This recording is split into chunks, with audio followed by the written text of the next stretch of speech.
Salut à tous, ici Adrien D. Aujourd'hui, on est le vendredi 6 mars 2020.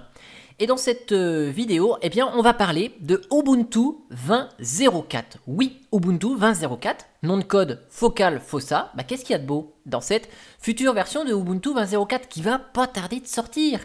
En plus, c'est une version LTS. Alors, un mois et demi avant sa sortie, j'ai un petit peu envie de vous montrer ce qu'il y a de beau dedans. Alors, déjà, dans cette future version de Ubuntu, il est prévu par Canonical d'alléger les images ISO. Ça, c'est la première chose.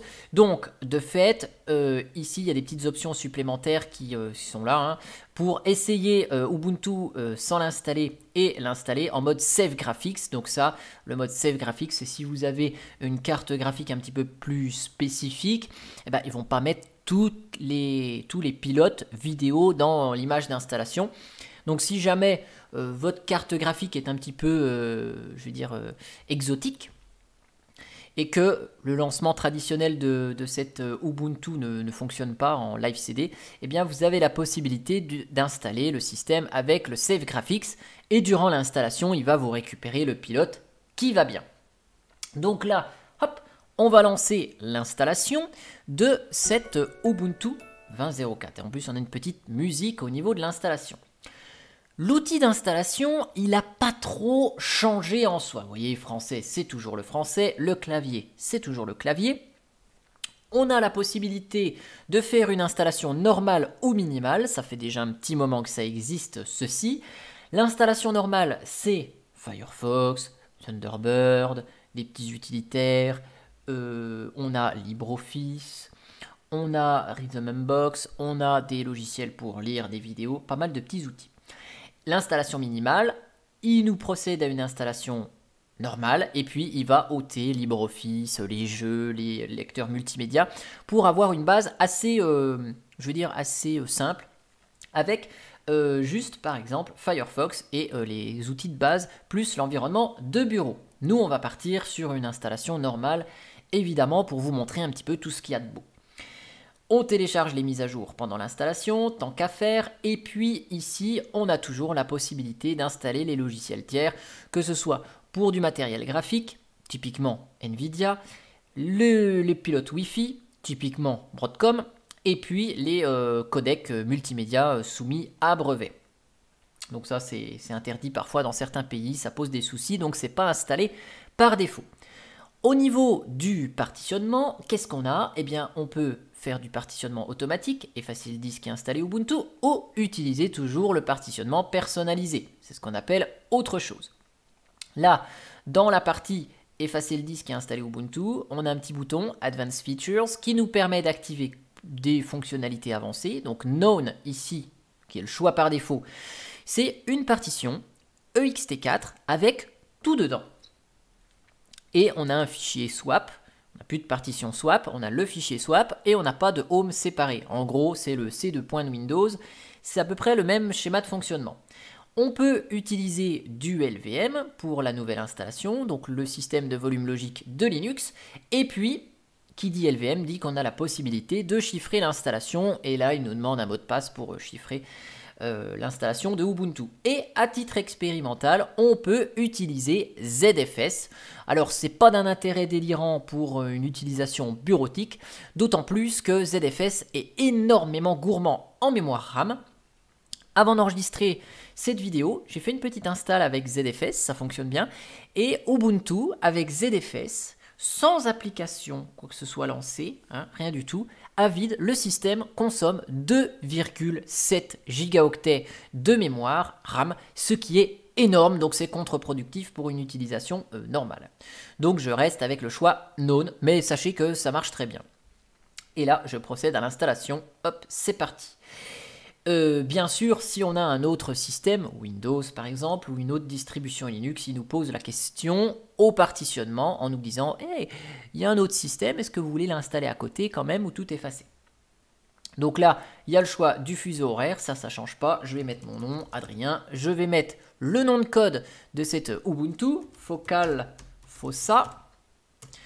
Je crée mon utilisateur et un mot de passe super compliqué. Hop, et c'est parti. Je laisse la demande du mot de passe pour que vous voyez un peu l'écran de connexion, à quoi il ressemble. Et comme d'habitude, pendant l'installation de Ubuntu, on a les petits écrans qui défilent ici automatiquement pour ceux qui ne connaissent pas trop la distribution et qui veulent découvrir à travers ce petit diaporama animé ce qu'on peut faire ici. Voilà, obtenez encore plus de logiciels, exporter, emporter votre musique avec vous, etc., etc. Le temps que l'installation se passe, on est sur un SSD, ça devrait aller assez vite. En 2 minutes, ça va être réglé ici. Cette Ubuntu 20.04 est LTS, elle est supportée donc 3 ans. Elle sort en 2020, 3 ans. Elle est supportée 5 ans, donc 2020 à 2025. Ça, c'est comme toutes les versions LTS. Sachez que depuis Ubuntu 18.04, on a la possibilité d'avoir jusqu'à 10 ans de support. Il faut bien sûr souscrire le Ubuntu Advantage et vous pouvez souscrire à l'option ESM qui s'appelle l'Extended Support Maintenance qui vous permet de pousser les mises à jour de 5 à 10 ans après la date de sortie de cette Ubuntu. 5 ans, c'est pour le support classique d'une version LTS. Pour les éditions desktop et serveur. Alors, serveur, Ubuntu serveur, desktop pour la version GNOME. Il faudrait vérifier, je ne suis pas tout à fait sûr, mais les autres versions de Ubuntu qui existent, Kubuntu, Xubuntu, Ubuntu Mate, il y a d'autres éditions qui sortent avec le label Ubuntu qui sont à peu près officielles. Et il faudrait voir si elles n'ont pas que 3 ans. Je sais que certaines n'avaient que 3 ans de support et non pas 5. Donc ça, ce sera à vérifier. Cette Ubuntu 20.04, elle est prévue de sortir le 23 avril exactement 2020, si tout se passe bien. Sachant que à la mi-mars, il y a un gel des logiciels graphiques. Donc plus ou moins, là, on est à ce qu'il va y avoir dans la Ubuntu officielle au niveau logiciel, version des logiciels graphiques et de l'environnement de bureau. Début avril, il y a une version bêta qui sera publique de Ubuntu. Juste une petite semaine après, il y aura le fameux kernel freeze. Donc le kernel freeze, c'est quoi? C'est que la version du noyau ne bougera plus avant la sortie officielle de Ubuntu. Et seuls les correctifs de sécurité, les dysfonctionnements vont être ajoutés dans ce noyau. Pour stabiliser l'ensemble, une dernière release candidate pour la mi-avril et la sortie le 23 avril. Donc on va voir ensemble, après l'installation qui vient de terminer, j'aurais voulu le faire, j'aurais pas pu, voir un petit peu ce qu'il y a de beau d'un point de vue composant logiciel. Ça fait 8 minutes que j'enregistre la vidéo. J'ai pu vous introduire un petit peu tout ce qui se passe au niveau du développement de Ubuntu. Et que vous voyez, l'installation s'est faite en à peu près 8 minutes. Plus le générique de début de vidéo que je rajoute après le montage.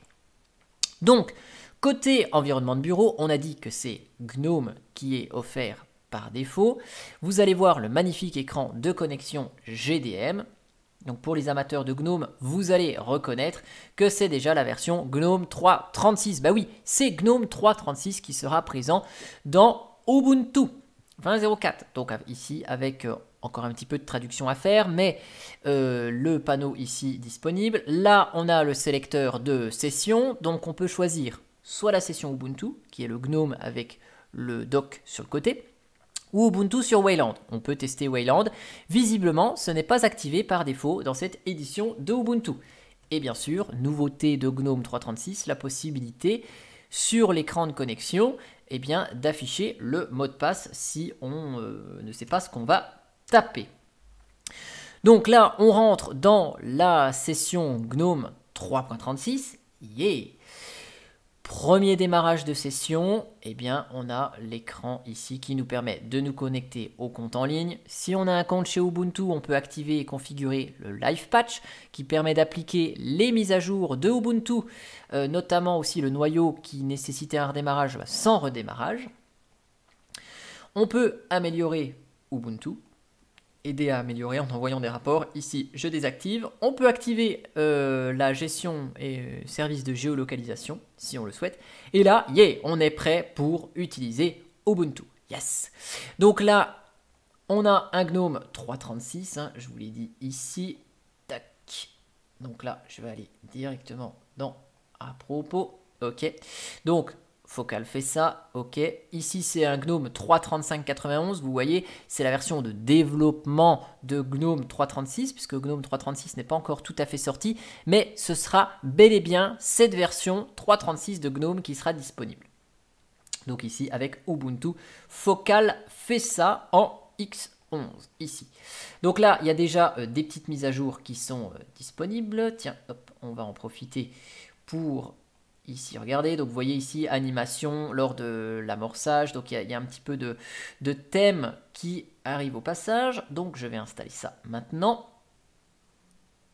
L'outil de mise à jour, il est relativement le même.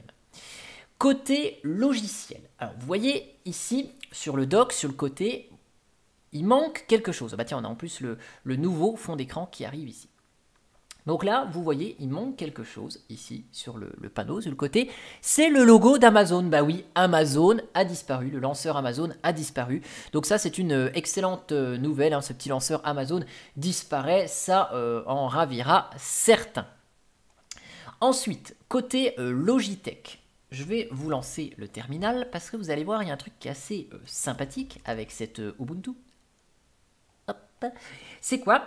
Eh bien, c'est que si on fait un petit snap ici, vous voyez, snap est toujours disponible par défaut dans Ubuntu. Snap est disponible ici. Si je fais un snap list, eh bien, regardez, on a encore quelques logiciels qui sont installés par défaut. Mais vous voyez ici, on a quoi? On a le Snap Store, on a quelques composants de GNOME, mais on n'a plus la calculatrice, on n'a plus certaines applications qui étaient installées par défaut avec Snap ne le sont plus par défaut. Donc ça, c'est assez sympa quand même. Par contre, ici, dans la Logitech, ça veut dire que toutes les applis ici sont disponibles en version APT, donc en version vraiment sortie des dépôts. Donc ça veut dire que la calculatrice ici, ce n'est pas un Snap, mais c'est bel et bien la calculatrice APT. Et d'ailleurs, si je relance le terminal ici et que je vous fais un petit dpkg-l pipe grep calque, hop, vous voyez ici qu'on a bel et bien, je vous mets comme ça, le GNOME Calculator qui est installé en tant que paquet APT et non pas en tant que paquet Snap. Et de fait, la calculatrice est quand même beaucoup plus réactive. Si je vous fais un LSB release, bon, ok, on a vu Ubuntu 20.04, rien d'extraordinaire. Le noyau, c'est un noyau 5.4, magnifique. Un noyau 5.4, ça veut dire quoi?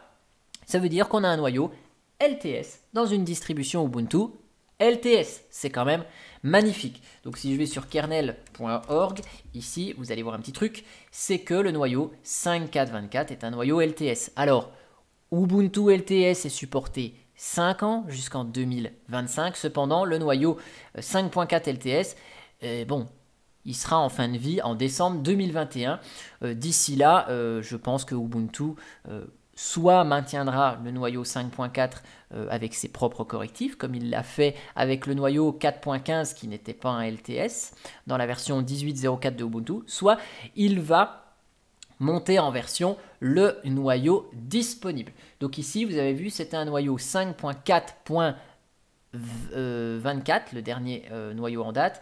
Et ici, donc si on tape un unem-a, vous savez, c'est la numérotation un peu à la noix de Ubuntu, 5.4.0-14. Si vous voulez savoir à quoi ça correspond, il y a une petite astuce très simple. Vous allez dans USR, SRC, vous allez dans le dossier des headers là, et vous ouvrez le makefile. Et en fait, le makefile, ici, vous avez les informations. Et donc, vous savez que ce noyau, c'est un 5.4.18 qui est utilisé ici. Donc, on n'est pas trop en retard quand même par rapport au 5.4.24, sachant qu'on est en version de développement. Donc, on va rester quand même sur quelque chose d'assez cascadeur, mais il y a encore des ajouts dans le noyau, hein, je vous ai dit, le kernel freeze, il sera d'ici la je reprends mes notes, d'ici la 9 avril, voilà. Donc ça veut dire que, bon, ici, il y a encore des petits ajouts maison de patch chez Ubuntu. Côté thème, ici, donc je vais aller vous installer le fameux GNOME Twix, donc sudo apt install GNOME Twix, parce qu'il n'est pas installé par défaut, ce GNOME Twix, pour vous changer le thème et vous montrer un petit peu les thèmes qui sont disponibles. Mais on a donc ici par défaut le thème Yahoo. Hop, on va aller dans ajustement ici. Donc par défaut, c'est le thème Yahoo qui est disponible ici par défaut. Donc c'est des icônes qui sont gris, un peu moins orange marron que ce que connaissait Ubuntu. Et le thème est quand même assez sympa et reposant, plutôt neutre, hein, que bon, j'aime pas trop le orange, marron, tout ça. Bon, là, on a quand même quelque chose d'assez sympathique. Vous voyez, entre les fenêtres actives et en arrière-plan, bon, c'est sympathique. Il y a la possibilité d'avoir, pour ceux qui aiment bien les thèmes dark, bah, le thème complètement dark ici, ou vous l'avez en complètement light, donc c'est-à-dire complètement blanc. Le thème par défaut utilisé quand même, c'est le blanc partout, sauf les barres de titre qui sont un peu plus foncées. Voilà. Le curseur, bon, ok. Et puis les icônes ici, donc ce sont les icônes Yahoo ici. Mais si vous voulez changer et remettre les icônes que vous connaissiez du temps de Ubuntu, vous pouvez réutiliser ceux-là. Ou le thème Humanity. Humanity Dark, c'est si vous sélectionnez le thème sombre, hein, pour que ici les boutons soient bien quand même ici. Et puis bon, bah, si vous préférez les icônes Adwaita, vous pouvez remettre les icônes Adwaita si vous le souhaitez. Hop, voilà. Je vais remettre le thème Yahoo ici qui est disponible par défaut. Donc ça, voilou. Au niveau du thème, on a fait à peu près le tour. Le fond d'écran, bon, bah, c'est la mascotte ici de Focal Fossa. Je vais vous relancer un terminal. On va faire un petit sudo apt install htop pour vous montrer la consommation de l'ensemble. Alors, je vais fermer ça en attendant. Ici, donc si je vous fais un htop, là on voit que le système, bon j'ai lancé des petites choses, j'en ai refermé, on est à 1 giga 30, 1 giga 3 de mémoire pris sur le système avec GNOME plus avec la pile des snaps qui fonctionne derrière. Vous voyez, on est quand même beaucoup plus léger. Si vous voulez faire le test, hein, vous pouvez faire le test d'installer cette Ubuntu avec ZFS, vous verrez la mémoire a plus que doublé avec juste un terminal ouvert et htop. Voilà, donc ça c'est pour la partie ici de consommation mémoire. Alors même si la calculatrice n'est plus disponible en tant que Snap, mais par défaut c'est apt, et si toutes les applications graphiques sont disponibles en version apt et non pas Snap, si vous ouvrez la Logitech, ici, de Ubuntu, qui n'est ni plus ni moins que GNOME Software, et que vous essayez de télécharger un logiciel, par exemple ici on va cliquer sur la tuile pour installer Audacity, eh bien vous voyez que par défaut ici il nous propose quand même des applications au format Snap. Ça veut dire que on a une base pas avec des snaps, mais par défaut sont mis en avant les snaps. Donc après là vous pouvez sélectionner les différents canaux de snap ici, et de la même manière, hein, si je tape par exemple Clémentine, voilà, Clémentine. Ici, on en a deux. On a le Clémentine is Modern Music Player. On a Clémentine Plays Music. Ok, donc là, il manque encore un petit peu de traduction, mais ça, c'est dû à la version bêta, même encore de développement. Le premier choix ici, Clémentine, eh ben, c'est quoi? Ici, il nous propose un snap. Donc le premier choix, c'est le snap. Le deuxième choix, c'est le dépôt officiel de Ubuntu. Voilà. Et donc ça, quelle que soit l'application, Audacity, je tape Audacity ici, boum, vous voyez. Donc là en plus j'en ai un avec un logo, un sans logo. Eh bien celui avec le logo c'est le Snap, ici. Et celui sans logo qui est un peu tout en bas, là, hop, où on a la chance d'avoir du français, eh bien c'est ici celui qui est en provenance des dépôts. Alors après, si on cherche par exemple Steam, est-ce que les dépôts sont activés de Steam? Non. Il n'y a pas de dépôt Steam, il faut aller chercher directement sur le logiciel, enfin sur le site Steam par exemple. Mais bon, après, ici, bon, bah, il y a encore des petites mises à jour. Donc vous voyez ici, ce sont les snaps, ici, qui va nous télécharger le fameux GNOME Stack ici. Ça, c'est le snap qu'on a vu quand j'ai fait tout à l'heure Snap List. Donc les extensions de GNOME logiciel qui gèrent Snap sont parfaitement intégrées ici. Et donc, quand il y a des mises à jour de Snap, c'est proposé en même temps dans GNOME logiciel. Voilà. Côté mise à jour, je ne sais pas s'il y a des trucs intéressants. Non, il n'y a pas grand-chose d'intéressant ici. Non, bon, il n'y a rien d'intéressant. Hop. Donc ici, après, bon, Audacity, par exemple, vous voyez, si on installe le Snap va s'installer. Et si j'installe le pas Snap, eh bien, ça s'installe aussi. Il n'y a pas de souci, hein, les deux applications, quel que soit leur type, hein, s'installent dans les deux cas. Donc ça, c'est pour la partie application et livré par dépôt avec Snap. Et par contre, si on a deux applications qui sont installées, hop, bah là, laquelle est laquelle, on ne sait pas trop.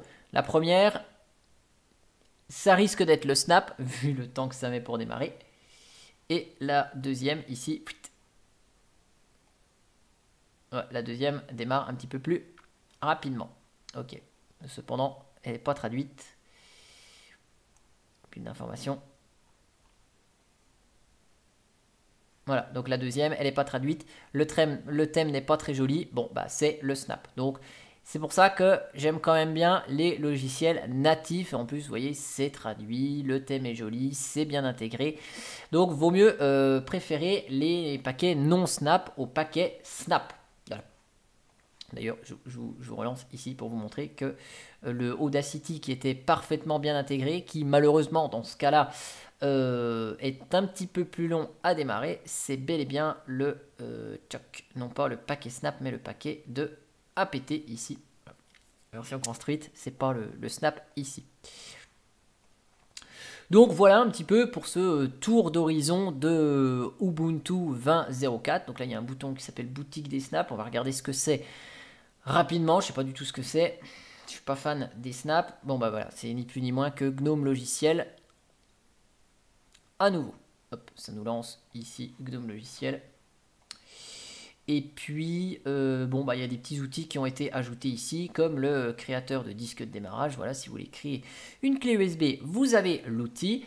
Après, côté version logicielle des applications qui sont livrées par défaut, pour terminer tout ça, je vous lance donc Rhythmbox. Je l'ai lancé vidéo. Je vais vous lancer quelques utilitaires peut-être qui peuvent vous intéresser. Non, il n'y a rien d'intéressant ici. Puisque les applications telles que voilà, documents récents et tout ça, bon, bah, ce sont les applications de GNOME. Donc ça, bah, ça dépend de la version de GNOME. Par exemple ici, Totem, il est en version... je ne sais même plus comment on fait pour voir les versions là-dessus. Afficher les détails. Et préférences, c'est encore nouveau avec cette version de GNOME à mon avis. Ça fait appeler GNOME logiciel quand il est ici. Ok. Donc là, ce sont voilà 3.34. Je pense que tout sera en version 3.36 à la sortie. Notre ami LibreOffice, qui est d'ailleurs parfaitement traduit, c'est une version 6.4 de LibreOffice. Tac, ça je vais fermer. Thunderbird, donc ici Thunderbird, je vais afficher la barre de menu. Hop, c'est la version bon, bah, 68, hein, c'est la dernière version. Il n'y a pas de version stable ou autre. Ici, pour notre ami Rhythmbox, bon, About, c'est la version 3.4.4. Et puis Firefox ici, qui n'a pas l'air d'être traduit. À propos de Firefox, c'est la version 74. Donc c'est la version non ESR, hein, c'est la dernière version en date de Firefox. Et pour le mettre en français, on peut aller dans les préférences. Donc à mon avis, ça c'est dû au fait que Firefox n'a peut-être pas eu son pack de langue installé avec l'image daily téléchargée. Mais après, vous pouvez chercher ici directement depuis l'interface de Firefox la langue française. Hop, donc on va faire French. Add. Hop, ça télécharge directement depuis chez Firefox le français. Tchac. On fait comme ça. On applique et on redémarre. Hop, hop. Et on retrouve un Firefox en français. Yes. Voilà. Et puis, si on fait une petite recherche, le moteur par défaut, c'est notre ami Google. Voilà. En espérant donc que cette petite vidéo sur un avant-goût de cette Ubuntu Focal Fossa 20.04 LTS vous aura plu. Et moi, je vous dis à bientôt pour une prochaine vidéo. Allez, ciao ciao!